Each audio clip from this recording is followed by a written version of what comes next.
Insya Allah akan kita mulai beberapa saat lagi. Untuk mempersingkat waktu, kami ucapkan juga terima kasih kepada Ketua Komite Mufawas. Semoga dengan kehadiran kita semua di sini bisa menjadi sebuah langkah yang besar untuk kemajuan anak-anak didik kita.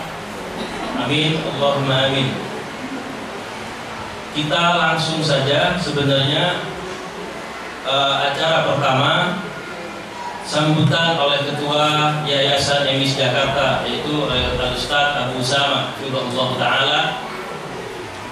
Akan tetapi beliau berhalangan hadir karena mertua beliau yang berada di Lampung dalam kondisi sakit.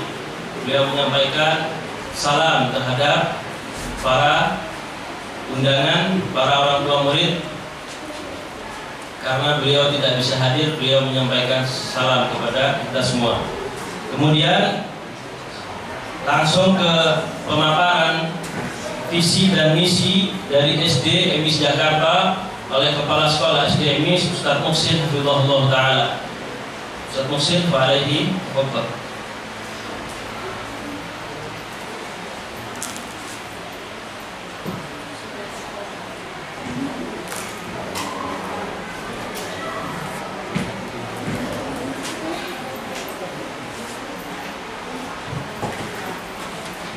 Bismillahirrahmanirrahim. Assalamualaikum warahmatullahi wabarakatuh. Alhamdulillahirabbil alamin, wassalatu wassalamu ala asyrafil anbiya'i wal mursalin wa ala alihi wa ashabihi wa man tabi'ahum bi ihsanin ila yaumiddin. Saya ucapkan jazakumullahu khairal jaza atas kehadiran Bapak Ibu dalam sosialisasi kurikulum SD EMIS Jakarta. Sebelumnya saya perkenalkan diri, nama saya adalah Muhsin.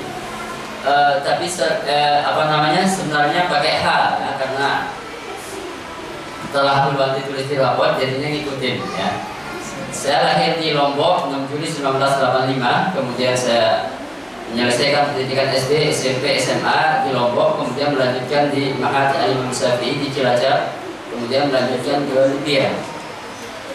Kemudian tahun 2013 bulan Agustus saya bergabung di SD EMIS Jakarta. Kemudian pada tahun 2015 saya diamanahkan untuk menjadi kepala sekolah SD EMIS Jakarta. Dan insya Allah pada kesempatan ini saya akan sedikit memaparkan visi misi SD EMIS Jakarta. Ya. Sebelum kita masuk ke visi misi EMIS Jakarta, maka alangkah baiknya kita lihat fase pertumbuhan manusia. Jadi ketika kita terlahir di dunia ini, maka yang paling banyak berperan dalam kehidupan kita ketika kita bayi adalah orang tua kita, keluarga kita, dan lingkungan kita. Kemudian ketika kita tumbuh menjadi anak sampai remaja, maka yang paling banyak mempengaruhi karakter kita yaitu sekolah, lingkungan kita, orang tua, dan keluarga. Nah, disinilah tempat kami ingin saling membantu ya. Bagaimana kita membuat karakter anak atau perilaku anak menjadi bagus, menjadi baik. Kemudian ketika dewasa, yang mempengaruhi perilaku dan pola pikir kita itu tempat kita bekerja dan lingkungan kita. Nah, kebanyakan sekolah-sekolah yang ada saat ini lebih mengedepankan sampai ketika dewasa. Anak itu dididik SD, SMP, SMA bagaimana supaya bisa bertahan hidup, bagaimana supaya hidupnya nanti tidak jadi pengemis, bagaimana dia hidupnya nanti bisa menjadi orang yang kaya seperti itu. Dan jarang sekolah kita dapatkan, terutama di sekolah negeri itu jam PAI, mata pelajaran agama itu cuma 2 jam dalam seminggu. Dan ini tidak mungkin untuk menumbuhkan anak-anak yang menjadi anak soleh. Dan maka kehadiran kita, kehadiran SDMIS menjawab tantangan ini, yaitu dengan adanya lembaga SDMIS Jakarta ini ingin memberikan pendidikan tidak hanya ketika dia masih hidup, akan tetapi kita berikan pendidikan bermanfaat sampai dia meninggal kelak, sampai dia tidak hidup lagi di dunia. Dan bagaimana kita dapatkan orang-orang yang tidak belajar ilmu agama, ketika orang tuanya sudah tua renta, seharusnya dia berbuat baik kepada orang tuanya ketika tua renta. Akan tetapi banyak kita dapatkan kasus-kasus yang sangat menyedihkan. Ada orang tuanya yang disiksa, sampai ada orang tuanya yang dibunuh. Ada sebuah kisah nyata. Ada seorang kakek. Ini ceritanya cerita di luar ya, bukan Indonesia. Jadi ada seorang kakek memiliki seorang anak, kemudian memiliki seorang cucu. Seorang kakek ini sudah tua renta dan istrinya telah meninggal. Akhirnya kesehariannya dia hidup bersama anak dan cucunya, dan yang sering interaksi dengan dia adalah cucunya. Suatu ketika sang bapak ini mengajak bapaknya atau kakek dan cucunya itu mengajak bapaknya untuk jalan-jalan. Kemudian sang cucu ingin ikut. Kata sang bapak, kamu gak usah ikut, kamu kan belajar. Kata sang cucu mengatakan, saya hari ini ujian, saya hari ini ada ulangan. Kalau saya bisa jawab dengan cepat, saya bisa pulang cepat. Bagaimana kalau saya bisa jawab cepat, saya bisa pulang cepat, kemudian saya boleh ikut? Kata bapaknya mengiyakan. Akhirnya kakek, bapak, dan si cucu tersebut ikut. Kemudian sampailah dia ke sebuah tempat. Ternyata itu adalah tempat panti asuhan, panti jompo. Kemudian sang cucu bertanya, kenapa kakek saya ditaruh di sini? Kata sang bapak, karena kalau di sini banyak teman-temannya. Kalau di rumah dia tidak ada teman untuk berkomunikasi. Kemudian ketika pulang, sang bapak ini pulang dengan anaknya, kemudian kakeknya itu ditaruh di pantai jompo tersebut. Sang anak ini bertanya terus, ini pak jalannya jalan apa? Jalan sedikit, ini namanya gangnya gang apa? Lebih jauh lagi dia jalan, ini namanya desa apa? Jalan lagi lebih jauh, ini namanya kabupaten apa? Akhirnya sang bapak bertanya kepada anaknya, apa yang menyebabkanmu bertanya terus? Dari semenjak kita pulang mengantarkan kakekmu, kamu bertanya terus, ini alamatnya apa? Kata sang cucu, anaknya dia menjawab, saya ingin ketika tua nanti pak, saya ingin mengantarkan ke tempat kamu mengantarkan sang kakek. Akhirnya sang bapak akhirnya balik lagi. Dengan keadaan sedih dia mengambil bapaknya lagi. Dan kita tidak mau anak-anak kita seperti itu. Sehingga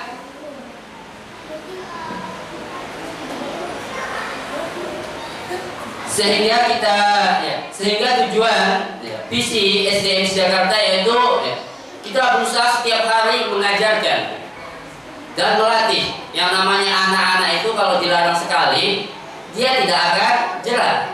2 kali, 3 kali sampai seterusnya selama dia anak kecil, maka dia akan berbuat hal yang demikian. Maka tugas kami pihak sekolah adalah selalu mengajarkan dan melatih. Kemudian setiap hari kami berusaha untuk mengubah sikap dan tata lakunya sehingga dia menjadi orang yang dewasa dan mandiri.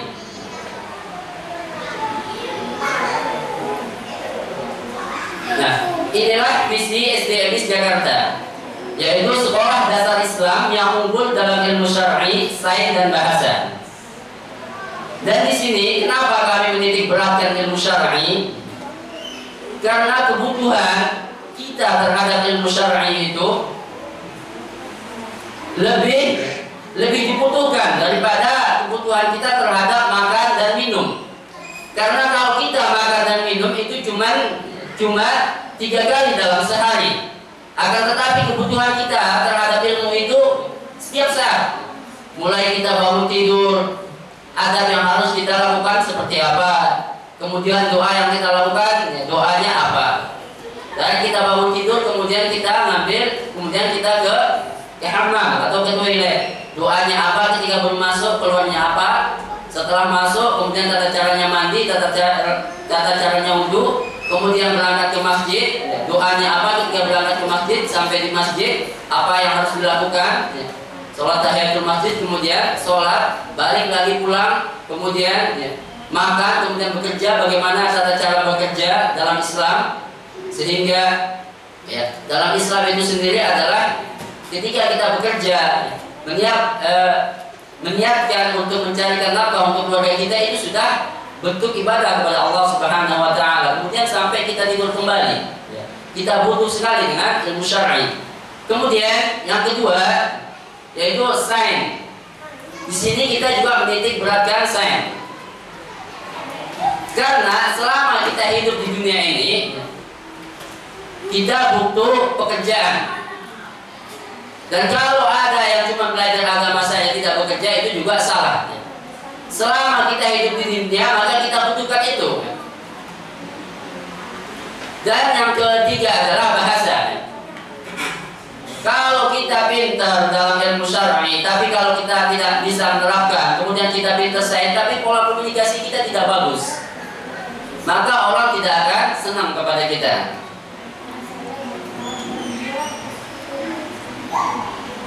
Nah, kemudian misi SDM Jakarta yang pertama adalah mencetak para penghafal Al-Quran yang menguasai dasar ilmu syar'i. Karena siswa kita ini adalah umurnya kecerdasannya sangat tinggi dan hafalnya sangat kuat. Kalau kita nggak membiasakan ketika kecilnya, ketika sudah besar susah untuk menghafal. Dan kita insya Allah memakai metode yang sangat mudah sekali dalam menghafal Al-Quran. Adapun dalam membaca Al-Quran kita memakai metode ummi. Ketika dia sudah jilid 3 saja, itu rata-rata kemampuan bacaannya itu standar dengan orang yang sudah khatam Al-Quran. Jilidnya sampai jilid 1 sampai jilid 6. Kemudian setelah itu dia akan belajar Gharibul Quran, dan itu insya Allah kita tidak akan pelajari di sekolah negeri dulu ya, Gharibul Quran. Kemudian setelah itu dia akan mempelajari tajwid. Dan sistem kita untuk menghafal ini sangat sedikit sekali. Dalam setahun itu kalau dia kelas 1 targetnya cuma 1/4 juz kelas 1. Sampai dia kelas 5 nanti dia itu totalnya menjadi 5,3 atau 5,2 juz. Dengan konsekuensi setiap harinya itu dia harus menghafal 2 baris, Senin, Selasa, Rabu, Kamis. Kemudian di hari Jumat itu murojaah. Kalau anak kita konsisten menghafal 2 baris, Senin, Selasa, Rabu, Kamis dalam seminggu itu 4 hari, maka dalam selama 5 tahun itu dia sudah hafal 5,2 juz. Dengan seminggu itu 4 kali hafal. Berarti dalam seminggu itu dia sudah menghafal 4 kali 2 berarti 8 baris. Dan di sini kita mengajarkan mereka juga dasar ilmu syar'i, akidah. Karena anak ketika dewasa, ketika dia sudah besar, ketika dia merasakan sedih, gundah dengan kehidupan yang dialaminya, maka dia akan terngiang-ngiang dengan waktu-waktu semasa kecilnya. Ketika dia kecilnya terbiasa membaca Al-Quran, mempelajari ilmu syar'i, maka dia akan balik lagi, kangen lagi untuk membaca Al-Quran. Walaupun rentang dia misalnya setelah SMA itu dia sudah lama tidak memegang Al-Quran, insya Allah dia akan balik lagi. Tapi kalau dari SD SMP-nya tidak pernah memegang Al-Quran, maka ketika dia sedih, maka dia tidak akan berpikir untuk kembali ke Al-Quran. Dia akan melakukan hal-hal yang di luar batasan Islam. Kemudian yang kedua adalah misi yang kedua, membangun kesadaran dalam beribadah dan berakhlak mulia serta berakidah Ahlussunnah wal Jamaah. Di sini kita buat sekitar 11 poin untuk penekanan akhlak. Di hari Seninnya itu maka akan dijelaskan di situ langsung simulasi. Contohnya misalnya di pekan pertama misalnya tentang salam, dijelaskan tentang keutamaan salam. Kemudian anak langsung praktik bagaimana ketika dia bertemu dengan gurunya, salam semuanya praktik. Nah dalam sepekan Senin sampai Jumat itu dilihat bagaimana perkembangannya. Ketika hari Senin berikutnya temanya beda, maka akan dibacakan siswa yang paling bagus mengaplikasikan akhlak salam. Bagaimana dia salam kepada orang tua, bagaimana dia salam kepada orang yang tidak dikenal, dan bagaimana dia salam kepada orang yang lebih tua. Dan itu terus muter terus selama tema itu ya. Kemudian kita menekankan akidah mereka adalah akidah Ahlussunnah wal Jamaah.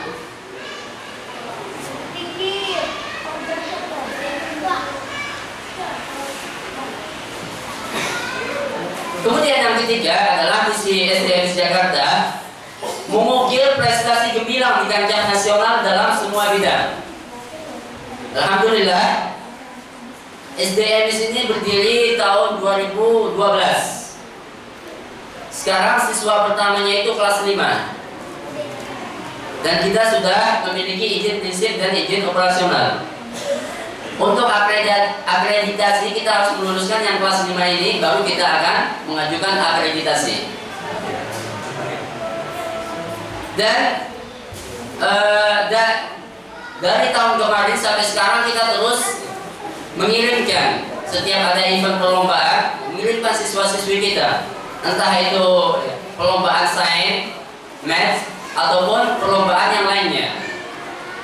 Karena kita ingin siswa-siswa kita itu memiliki keberanian, entah itu berani dalam kompetisi atau berani berbicara di hadapan orang lain. Kemudian yang keempat adalah menguasai dasar bahasa Arab dan Inggris sebagai sarana komunikasi sehari-hari. Ketika siswa kita sampai datang jam 7.30 sampai jam 7.45 mereka melakukan percakapan dulu. Minggu pertama percakapan bahasa Arab, minggu kedua bahasa Inggris, minggu ketiga bahasa Arab, kemudian minggu keempat bahasa Inggris. Jadi 15 menit spare-nya itu untuk percakapan. Kemudian mereka akan gantian setiap hari. Dan itu sengaja kita biasakan sebagai dasar ketika mereka melanjutkan di jenjang yang lebih tinggi, yaitu SMP. Kemudian yang kelima, siswa kita senantiasa kita ajarkan, tumbuhkan pada jiwa-jiwa mereka karakter dasar kepemimpinan. Caranya adalah ketika kita sholat zuhur, salah satu di antara mereka itu bergiliran ditunjuk untuk menjadi muadzin. Bahkan salah satu di antara mereka yang kelas besarnya kita suruh menjadi imam. Agar ketika mereka di lingkungannya itu ketika disuruh azan, iqamah, kemudian jadi imam, itu mereka terbiasa, tidak kaku. Dan kita juga mengadakan outing ya, yang tujuannya untuk menumbuhkan sikap kepemimpinan ini. Jadi kelas 1, 2, 3, 4, 5 itu kita buatkan kelompok, kemudian pemimpinnya satu, seperti itu. Dan dia harus bertanggung jawab kepada adik-adik kelasnya yang kelas 5, 4, 3, 2, 1. Dipastikan tidak boleh ada yang nggak makan ketika acara outing tersebut. Itu sengaja kita lakukan agar menumbuhkan karakter dasar kepemimpinan. Kadang ada orang yang terbiasa memimpin, akan tetapi ketika dia dipimpin dia tidak mau. Dengan dia biasa diputar, kadang dia menjadi pemimpin, kadang dia yang dipimpin, maka itu nanti kedepannya dia akan legowo. Kalau di kita aib gitu ya, misalnya ada pemimpin, dia jadi ketua apa, tiba-tiba diturunkan jadi anak buah, dia akan susah menerima hal tersebut karena tidak terbiasa ketika dia sekolah SD, SMP, SMA-nya. Malah dia akan memberontak seperti itu.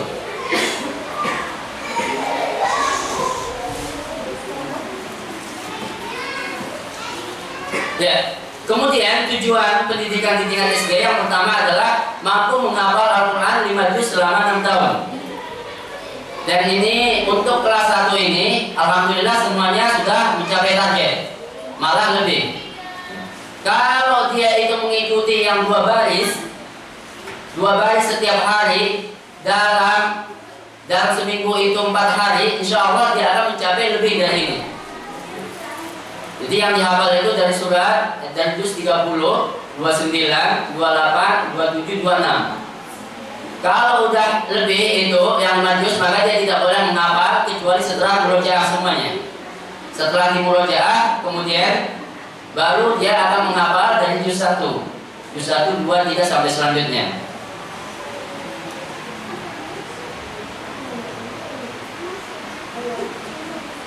Kemudian yang kedua ya, kita berharap ketika siswa kita belajar di SDMS ini dia memiliki kesadaran dalam beribadah sesuai dengan tuntunan Rasulullah. Ketika mereka sholat zuhur, maka ada salah satu ustadz yang akan mengontrol gerakan sholat mereka. Kadang sesekali mereka disuruh untuk mengeraskan bacaan sholat mereka, mulai dari takbirnya sampai salamnya, semuanya dikeraskan untuk mengetahui bacaan mereka. Walaupun di kelasnya juga sudah ada praktek. Kayak hafalan Al-Quran ini ya, dia itu ada koordinator khusus. Misalnya dia kalau tahsinnya belajar membaca Al-Qurannya jilid 1. Ketika dia lulus jilid 1 di di gurunya, maka dia akan dibawa ke koordinator Al-Quran, dites lagi. Kalau dia lulus maka lanjut di jilid 2. Kalau dia nggak lulus maka balik lagi di jilid 1. Begitu juga dengan hafalannya. Jadi ada koordinator tahfiznya.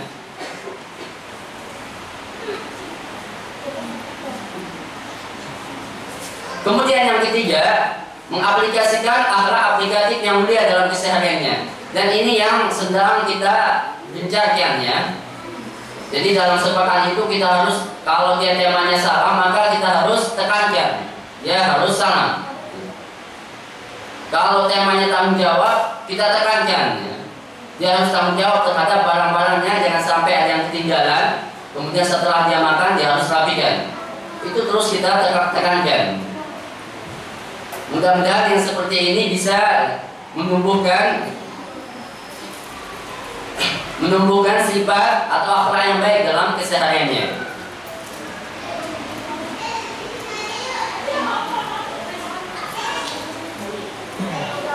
Kemudian yang keempat adalah memperkokoh akidah Ahlussunnah wal Jamaah. Dan ini yang sangat penting sekali. Kita lihat orang yang tidak memiliki akidah, pemahaman atau keyakinan yang kuat itu rapuh. Di negara-negara berkembang atau negara yang maju, ketika mereka tidak memiliki akidah yang kokoh, mereka sangat rapuh sekali. Ketika cita-citanya tidak terrealisasikan, apa yang mereka lakukan? Bunuh diri. Ketika target dalam bisnisnya mereka tidak tercapai, mereka banyak yang stres dan bunuh diri. Akan tetapi kalau ada dia memiliki akidah yang kuat, maka dia santai. Ketika dia berusaha dengan sekuat tenaga, ternyata dia tidak sukses, maka dia akan bersabar. Karena dia dituntut untuk berusaha. Adapun yang menentukan adalah Allah Subhanahu wa Ta'ala. Dan ketika dia bersabar dengan musibah tersebut, dengan ujian tersebut, maka dia akan mendapatkan pahala. Kalau akidahnya kuat, akan tenang apapun yang melanda dia. Ketika dia kaya, dia bersyukur, kemudian dia bisa memberikan atau menafkahkan hartanya kepada orang yang miskin, maka itu baik baginya. Akan tetapi ketika dia sedih, dia ditimpa musibah kemudian bersabar, maka itu baik baginya.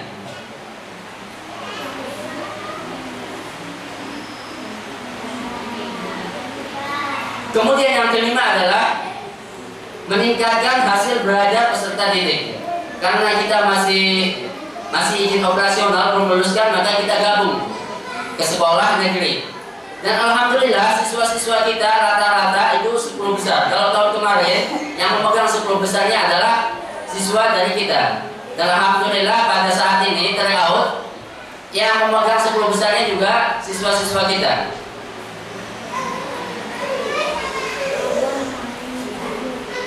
Kemudian yang keenam, tujuannya adalah tujuan pendidikan SD mewujudkan suasana pergaulan Islami dalam kesehariannya.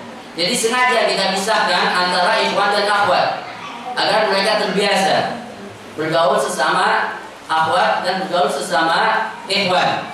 Dan walaupun jumlah mereka sedikit, kita tetap bisa.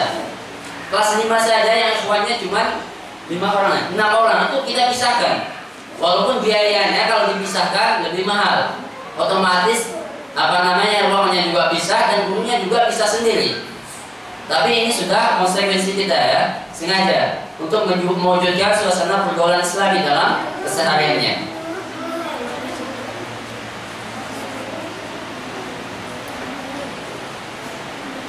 Dan itulah yang bisa saya sampaikan tentang visi misi dan tujuan pendidikan di SD MIS Jakarta.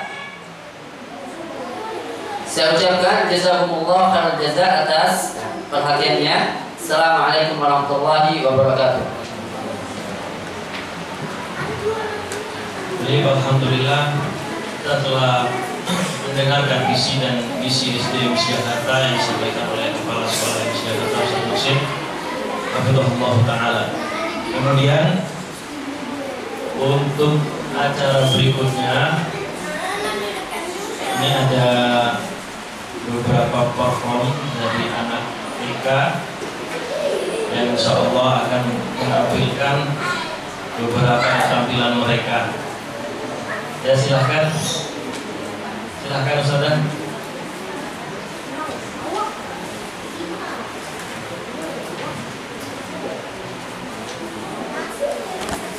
Ya, beberapa ini anak TK MIS Jakarta.